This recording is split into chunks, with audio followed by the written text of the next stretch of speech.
Hi, this is Frank Taylor with Nature at Your Door. I'm really excited, like I always am, because tonight I'm on Cloud Crossing Farm. And this is a farm on the top of a mountain here in the Appalachians, very near where I live. And there's goats and peacocks and guineas and horses and all sorts of animals here. So if you hear other animals calling in the background, you'll know why. But tonight we're visiting a group of toads that are here in the pond right behind me next to the house.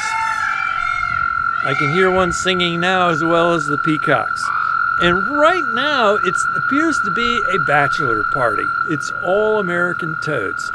So stay tuned and you're going to love watching all the things going on with these American toads as they're beginning to call for breeding and to invite females to the party. Right here in your backyard. You never know what you're going to find.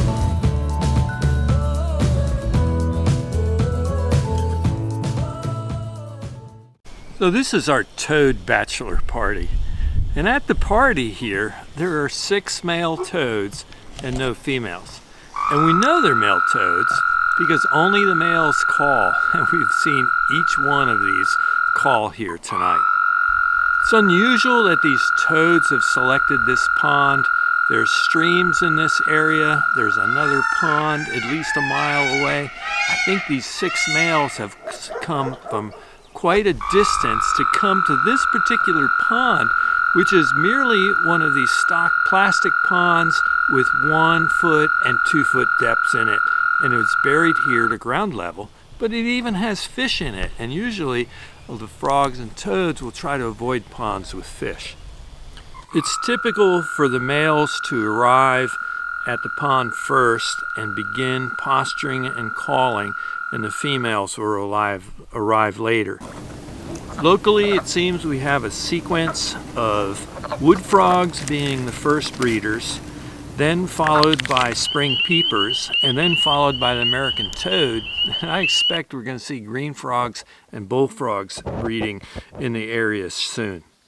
The males make this voice by breathing air into their lungs, closing their mouths and their nostrils, and forcing the air into an elastic pouch underneath their mouth. The sound is made as they release this pent-up air, and it vibrates over their vocal cords as it goes out. You can hear that this voice can be very loud, and when several toads are calling at the same time, it can be literally deafening if you're standing close by. These male frogs are for sure amped up for breeding. They're constantly playing off on each other, constantly moving around the pond, trying to outcompete each other and make a louder call than the other. And they also seem to be aggressively jumping on the others and trying to push them away when one toad seems to have established a prime spot on a perch on a nearby rock. In fact, when the female arrives, she'll choose the male frog in which to fertilize her eggs. In the meantime, these male frogs continue to call optimistically, trying to attract females that have yet to arrive. They'll jump at any movement and try to grab on to whatever is moving. And if it's another male frog, they'll jump that male frog. The recipient male, however, will make a sound. It sounds kind of like a clucking. I call it a chortle. And it sounds like this.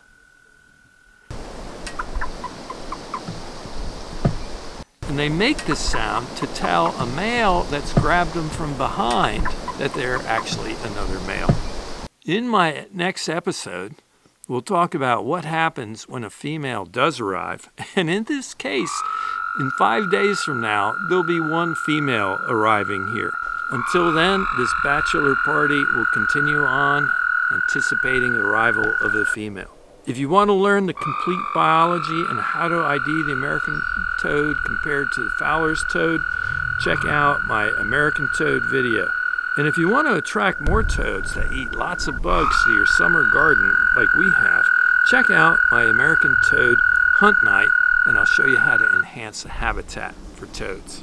I hope you enjoyed seeing the American toads here with me tonight. This has been really fun. Toads are so cool to watch when they're so vigorous and so active like they are now. Remember, if you like what I do, please subscribe to my channel, give me a like, and leave me a comment. I love hearing from my viewers. I read all my comments, and I'll get back to you as soon as I can. So thanks for watching this episode of Nature at Your Door.